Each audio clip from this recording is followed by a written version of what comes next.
रामकृष्णं जगद्गुरुं पादपद्मे त्वयोश्रित्वा प्रणमामि मुहुर्मुहुः। পূজনীয় স্বামী লোকেশ্বরানন্দজির সম্পাদনায় শতরূপে সারদা গ্রন্থ থেকে পাঠ। ভূমিকা।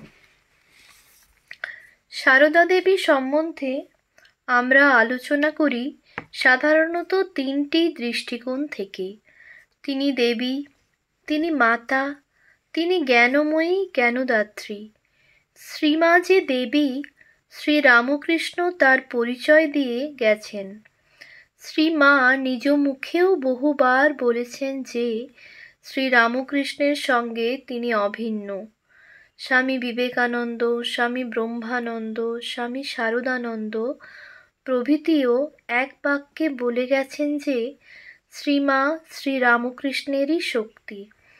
তাঁর কার্য পরিপূরণের জন্য, তাঁর বার্তা প্রচারের জন্য এসেছিলেন।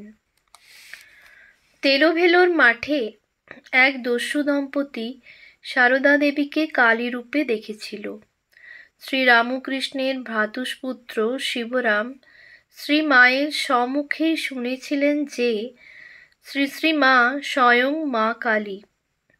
জয়রামবাটিতে মায়ের বাড়িতে একটি বিড়াল ছিল। ব্রহ্মচারী জ্ঞান তখন মায়ের সেবক। তিনি বিড়ালটিকে আদর যত্ন তো করতেনই না, বরং মাঝে মাঝে একটু আধটু প্রহারাদিই করতেন। মা তা জানতেন। ইতিমধ্যে জ্ঞান মহারাজের অযত্ন সত্ত্বেও রাধু ও শ্রী শ্রী মায়ের স্নেহে বিড়ালের বংশবৃদ্ধি হয়েছিল। একবার কলকাতা আসার সময় ব্রহ্মচারী জ্ঞানকে ডেকে মা বললেন, জ্ঞান, বেড়ালগুলোর জন্যে চাল নেবে, যেন কারো বাড়ি না যায়, গাল দেবে বাবা। তারপর ভাবলেন শুধু এইটুকু বলাই বিড়ালের ভাগ্য ফিরবে না। তাই আবার বললেন, দেখো জ্ঞান, বেড়ালগুলোকে মেরো না, ওদের ভেতরেও তো আমি আছি। যা দেবী সর্বভূতেষু মাতৃরূপেণ সংস্থিতা। তিনি যে আমাদের শ্রী শ্রী মা হয়ে এসেছেন, নিজের এই পরিচয় নিজেই দিয়ে গেলেন। আমি মাতৃরূপে সর্বভূতে, এমনকি এই বিড়ালগুলোর ভেতরও রয়েছি। নিজ মাতৃভাবকে অবলম্বন করে তিনি আত্মপ্রকাশ করেছিলেন। মা স্বমুখে বলেছেন, আমার শরৎ যেমন ছেলে, এই আমজাদও তেমন ছেলে। শরৎ স্বামী শারদানন্দ হলেন রামকৃষ্ণ মিশনের কর্ণধার সম্পাদক, আর আমজাদ একজন ডাকাত। মায়ের দৃষ্টিতে দুজনেই সমান। মা বলেছেন, আমি সতেরও মা, অসতেরও মা। একবার এক যুবক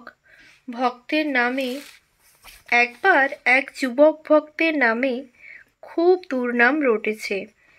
মায়ের কাছে তার নামে অভিযোগ এলো এবং কিছু ভক্ত মাকে অনুরোধ করল মা যেন যুবকটিকে আর আসতে নিষেধ করেন। কিন্তু মা বললেন, মা হয়ে তাকে আসতে নিষেধ করব কি করে? অমন কথা আমার মুখ দিয়ে বেরুবে না। তিনি বলতেন, আমার ছেলে যদি ধুলো কাদা মাখে, আমাকেই তো ধুলো ঝেড়ে কোলে নিতে হবে।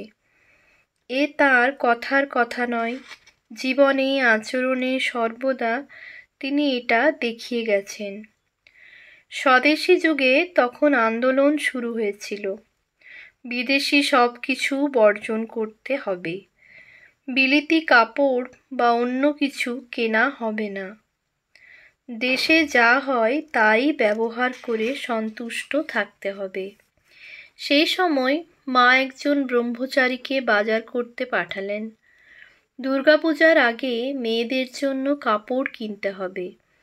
মা তখন জয়রামবাটিতে। ব্রহ্মচারীটি ছিলেন স্বদেশী ভাবাপন্ন।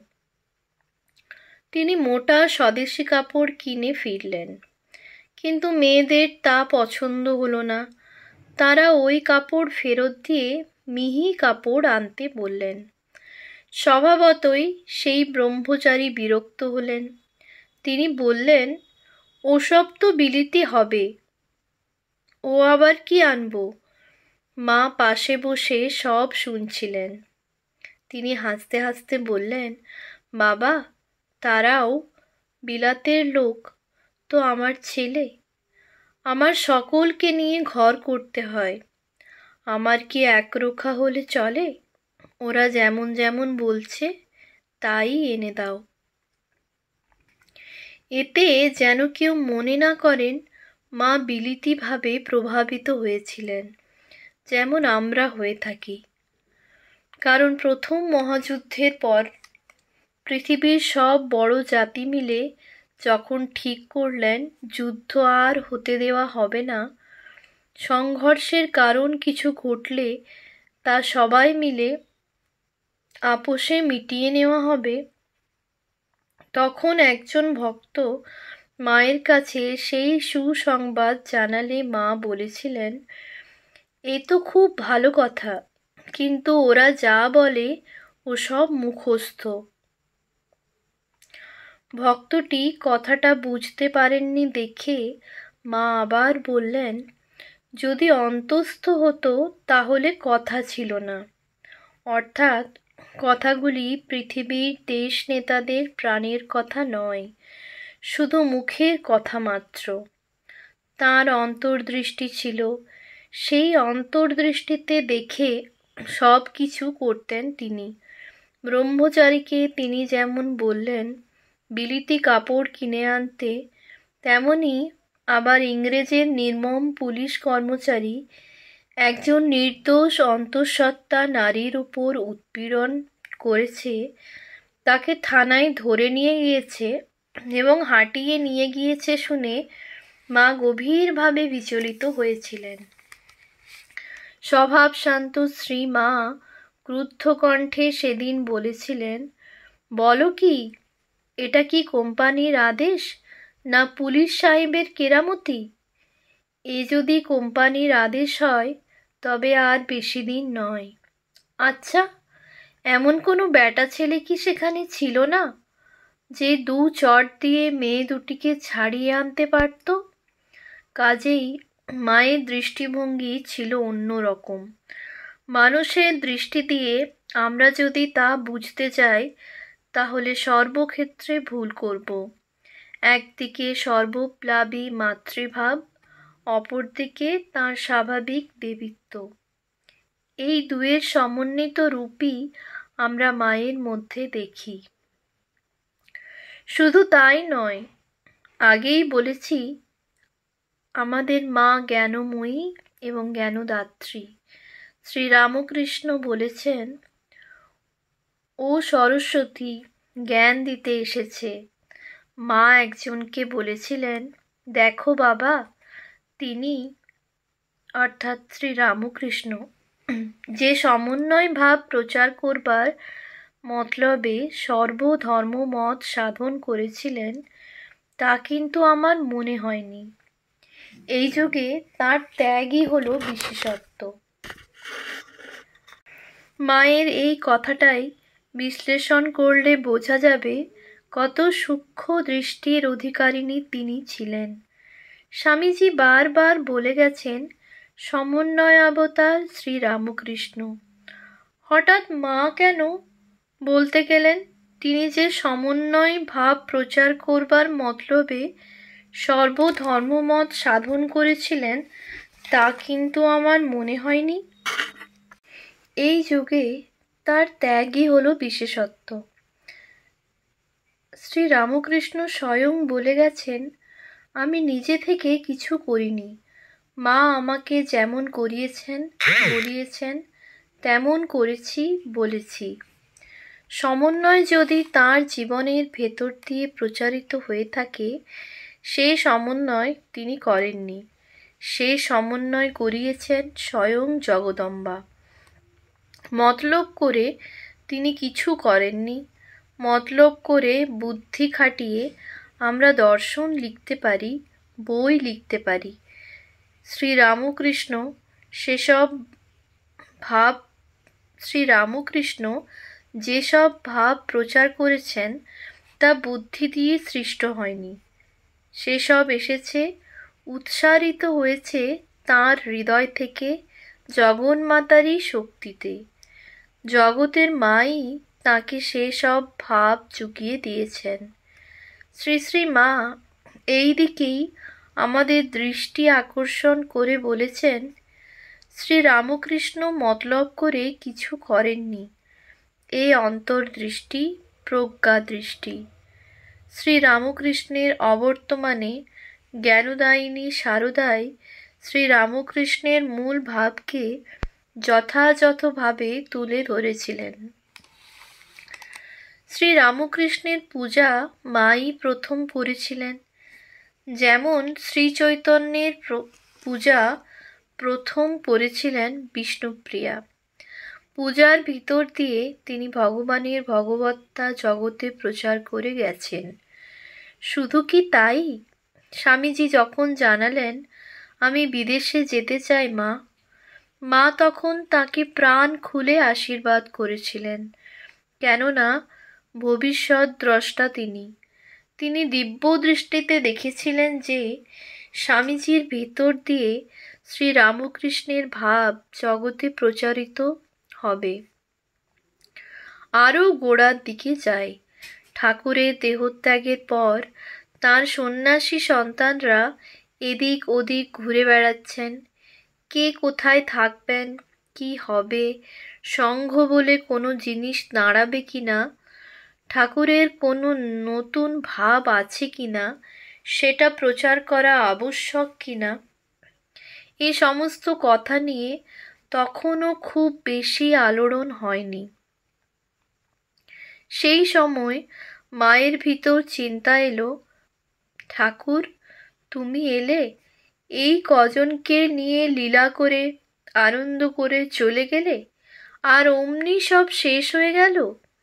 তাহলে আর এত কষ্ট করে আসার কি দরকার ছিল?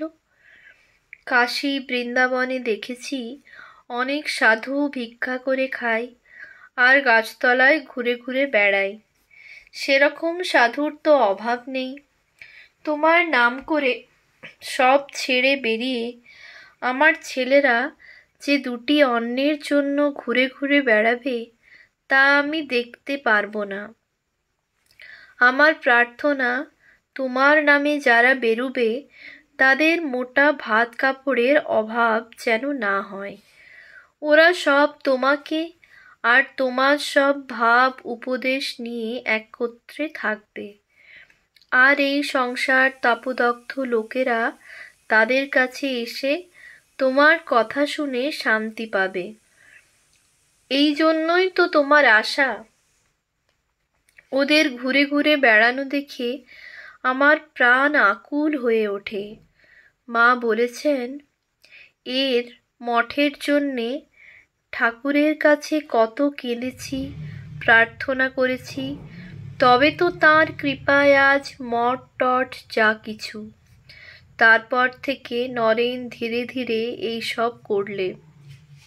অর্থাৎ মা জানতেন শ্রীরামকৃষ্ণ এসেছেন জগতে একটা নতুন ভাব নিয়ে, আদর্শ নিয়ে।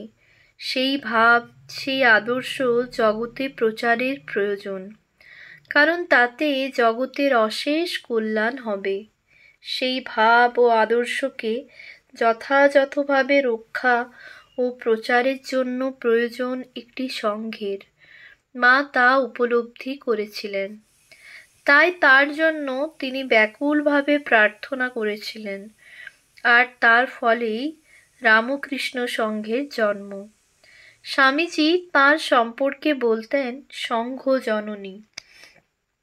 আজ জগৎ জুড়ে রামকৃষ্ণ পরিবার, সারা বিশ্বে আজ রামকৃষ্ণ সংঘের বিস্তৃতি। এই সংঘের মূলে রয়েছেন শ্রীরামকৃষ্ণ। শ্রীমা শ্রীরামকৃষ্ণের ভাব গ্রহণ করে, তা সম্পূর্ণরূপে স্বীকার করে, তার ভবিষ্যৎবাণীতে বিশ্বাস করে, সব দিকে চোখ খুলে রেখে দীর্ঘ 34 বছর শ্রীরামকৃষ্ণের প্রতিনিধিত্ব করেছেন তার সন্তানদের কাছে, দুর্দিনে আশা জাগিয়েছেন তাদের ভেতর। তারই ফলে আজ রামকৃষ্ণ মঠ মিশন গড়ে উঠেছে। যত দিন যাবে মায়ের মহিমা আরও প্রকাশিত হবে। আজও আমরা যা জানতে পারছি না, ভবিষ্যতে অনেকের কাছে তা স্পষ্ট হয়ে উঠবে। আমরা হয়তো তখন থাকবো না, কিন্তু শ্রীমা তো 2-4 দিনের বা 2-10 বছরের জন্য আসেননি। তাঁর সাধনার ফল, তাঁর ভাবধারা হাজার বছর ধরে প্রবাহিত হবে। মানুষের মনে জাগাবে অনুপ্রেরণা, জগতে আসবে নতুন শান্তি, সমৃদ্ধি, সাফল্য। শ্রীরামকৃষ্ণের আদর্শ প্রতিমা শ্রীমা জগতের মানুষের সামনে একটি মহৎ জীবন দর্শনকে তুলে ধরেছিলেন। আপাত সাধারণ তাঁর জীবন দর্শন, আপাত সাধারণ তাঁর জীবন, কিন্তু একটু গভীরভাবে চিন্তা করলেই চমকে উঠতে হয় তার গভীরতা দেখে। আজ অনেক চিন্তাশীল মানুষ অনুভব করছেন আধুনিক ভারতবর্ষে এবং আধুনিক পৃথিবীতে সামাজিক, নৈতিক এবং আধ্যাত্মিক জীবনে যে সংকট দেখা যাচ্ছে, তাতে শ্রী মায়ের জীবনের অনুধ্যান এবং তাঁর আদর্শের অনুসরণ একান্ত প্রয়োজন। যে সংঘের সংঘজননী রূপে তিনি আরাধিতা হন, শুধু সেই সংঘভুক্ত সন্তান সন্ততির ব্যক্তি জীবনের ধ্যান ধারণা এবং অনুধ্যানে নয়, সভা সমিতিতে, আলোচনায়, শিক্ষা প্রতিষ্ঠানের পাঠ্যক্রমে এবং গবেষণামূলক গ্রন্থাদিতে আজ শ্রী মায়ের জীবনের পর্যালোচনার প্রয়োজনীয়তা অনস্বীকার্য। Ramakrishna mission institute of culture শতরূপে সারদা শিরোনামে শ্রী মায়ের উপর বৃহৎ আকারে এই আলোচনা পুস্তক প্রস্তুত করে সেই কাজে অগ্রণী হতে প্রয়াস পেয়েছে। এই গ্রন্থে শ্রী মায়ের জীবনের বিভিন্ন দিক সম্বন্ধে পর্যালোচনা করবার চেষ্টা করা হয়েছে। সন্ন্যাসী, অধ্যাপক, সাংবাদিক, বিচারপতি, প্রাবন্ধিক, ঐতিহাসিক, সাহিত্যিক, শিল্পী, গবেষক, গৃহবধূ প্রভৃতি সমাজের নানা স্তরের চিন্তাশীল মানুষের প্রায় 50টি রচনা এই গ্রন্থে সন্নিবিষ্ট। তাছাড়া গ্রন্থের পরিশিষ্টে কয়েকজনের স্মৃতিকথাও সংকলিত হয়েছে। নিঃসন্দেহে বলা যায়, বাংলা ভাষায় শ্রী মায়ের উপর এই ধরনের গ্রন্থ ইতিপূর্বে কখনো প্রকাশিত হয়নি। শ্রী মায়ের অনন্ত প্রকাশ, তার ইয়ত্তা করা সম্ভব নয়। তবুও তাঁর জীবনের অনেকগুলি দিককে এখানে জনগোচর করবার চেষ্টা করা হয়েছে। যাদের শ্রী মায়ের জীবন সম্বন্ধে একটি সাধারণ ধারণা ছিল মাত্র, তারা এই গ্রন্থে শ্রী মায়ের জীবনের বহু বিচিত্র প্রকাশ দেখে আশ্চর্য হবেন, এবং যারা এ বিষয়ে বিশেষ অবহিত নন, তারাও চমৎকৃত হয়ে দেখবেন। অধ্যাত্ম জগতের সর্বোচ্চ প্রকাশরূপিণী এই নারী বাস্তব জীবন ও তার বিচিত্র সমস্যা সম্বন্ধে কতখানি সচেতন ছিলেন, শুধু তাই নয়, পাঠক লক্ষ্য করবেন সেই জীবনের যন্ত্রণাকে মুছিয়ে দেবার জন্য মাতৃহৃদয়ের ব্যাকুলতা নিয়ে শ্রী মা কীভাবে এগিয়ে আসতেন। গম্ভীরানন্দ, 15ই আগস্ট 1985, বেলুড় মঠ। সারদা দর্শনে ও স্মরণে।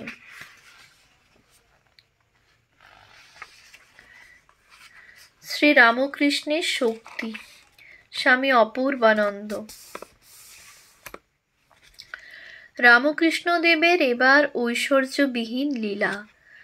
তাঁর শক্তিরূপিণী সারদা দেবীও অবগুণ্ঠিতা, লজ্জাপটাবৃতা। শ্রীরামকৃষ্ণ যেন ছদ্মবেশে এসেছিলেন, সারদা দেবীও এসেছিলেন সঙ্গোপনে, স্বরূপ ঢেকে। শ্রীরামকৃষ্ণের জীবদ্দশায়, এমনকি পরবর্তীকালেও তার বিশেষ ভক্তদের মধ্যেও অনেকেই সারদা দেবীর স্বরূপ উপলব্ধি করতে পারেননি। তিনি পাহাড় পর্বতে তপস্যা করতে যাননি, বক্তৃতা দেননি, গ্রন্থাদি রচনা করেননি। শ্রীরামকৃষ্ণ ভক্তমণ্ডলী, এমনকি ত্যাগী শিষ্যদের অনেকের সঙ্গেও সামনাসামনি তিনি কখনো কথা বলেননি, অথচ লোকচক্ষুর অন্তরালে থেকে একটা মহাজীবনের আদর্শ কীভাবেই না তিনি জগতের কাছে রেখে গিয়েছেন। শ্রীরামকৃষ্ণ যেমন ছোটোখাটো দু চারটি কথায় কোনো কোনো সময়ে নিজের স্বরূপের ইঙ্গিত করেছিলেন, তেমনি অল্প দু একটি কথা ও কাজের মাধ্যমে তাঁর লীলাসঙ্গিনীর স্বরূপ প্রকাশের দ্বারা সারদা দেবীর জীবনের মহিমার প্রতি জগতের দৃষ্টি আকর্ষণ করেছিলেন। স্থূল দেহে, এমনকি সূক্ষ্ম দেহেও তিনি বিভিন্ন জনের কাছে শ্রীমায়ের স্বরূপ প্রকাশ করেছিলেন। তা না হলে শ্রীমা হয়তো বড়জোর একজন উচ্চকোটির সাধিকা বা সিদ্ধারূপেই পরিচিত হতেন। এমনকি শ্রীরামকৃষ্ণের শিষ্য বা ভক্তমণ্ডলীও তাঁকে হয়তো নেহাত গুরুপত্নী রূপেই শ্রদ্ধা দেখাতেন। সারদা দেবী সম্বন্ধে শ্রীরামকৃষ্ণ বলেছেন, ও শ্রীমা সারদা সরস্বতী জ্ঞান দিতে এসেছে। রূপ থাকলে পাছে অশুদ্ধ মনে দেখে লোকের অকল্যাণ হয়, তাই এবার রূপ ঢেকে এসেছে। উৎস: শ্রীমা সারদা দেবী, স্বামী গম্ভীরানন্দ, উদ্বোধন কার্যালয়, কলিকাতা, ষষ্ঠ সংস্করণ, 1384, পৃষ্ঠা 127। আবার বলেছিলেন, ও জ্ঞানদায়িনী, মহাবুদ্ধিমতী। শ্রীমায়ের বুদ্ধিমত্তা সাধারণ ঘটনাতেও কিভাবে প্রতিফলিত হতো সে সম্পর্কে একটি ঘটনা উল্লেখ করা যেতে পারে। একবার পানিহাটির মহোৎসবে শ্রীরামকৃষ্ণ তাঁর অন্তরঙ্গ পার্শ্বদের সঙ্গে যোগ দেবেন। কয়েকজন স্ত্রী ভক্তও যাবেন। শ্রীমা জনৈক স্ত্রী ভক্তের দ্বারা শ্রীরামকৃষ্ণের কাছে জিজ্ঞাসা করে পাঠালেন তিনি যাবেন কিনা। ঠাকুর স্ত্রী ভক্তটিকে বললেন, তোমরা তো যাচ্ছ, যদি ওর ইচ্ছা হয় তো চলুক। শ্রীমা কিন্তু ওই কথা শুনেই বললেন, অনেক লোক সঙ্গে যাচ্ছে, সেখানেও অত্যন্ত ভিড় হবে, অত ভিড়ে নৌকা থেকে নেমে উৎসব দেখা আমার পক্ষে দুষ্কর হবে, আমি যাব না। পানিহাটির উৎসব থেকে প্রত্যাবর্তনের পর ঠাকুর এ সম্পর্কে জনৈক স্ত্রীভক্তকে বলেন, অত ভিড়, তার উপর ভাব সমাধির জন্য সকলে আমাকে লক্ষ্য করছিল। ও সঙ্গে না গিয়ে ভালোই করেছে। ওকে সঙ্গে দেখলে লোকে বলতো হংস হংসী এসেছে, ও খুব বুদ্ধিমতী। পরে এ কথা শুনে শ্রী শ্রী মা বলেছিলেন, প্রাতে উনি আমাকে যেভাবে যেতে বলে পাঠালেন তাতেই বুঝতে পারলুম উনি মন খুলে ওই বিষয়ে অনুমতি দিচ্ছেন না। তাহলে বলতেন, হ্যাঁ যাবে বই কি। তা না করে উনি ওই বিষয়ের মীমাংসার ভার যখন আমার উপরে ফেলে বললেন ওর ইচ্ছে হয়তো চলুক, তখন স্থির করলুম যাবার সংকল্প ত্যাগ করাই ভালো। এই প্রসঙ্গে মারোয়াড়ি ভক্ত লক্ষ্মীনারায়ণের ঘটনাটিও স্মরণ করা যেতে পারে। দ্রষ্টব্য: শ্রী শ্রী রামকৃষ্ণ লীলা প্রসঙ্গ, দ্বিতীয় ভাগ, স্বামী শারদানন্দ, ঠাকুরের দিব্য ভাব ও নরেন্দ্রনাথ, উদ্বোধন কার্যালয়, কলিকাতা,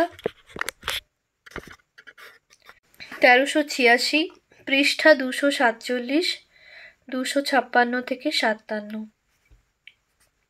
ও কি যে সে, ও আমার শক্তি।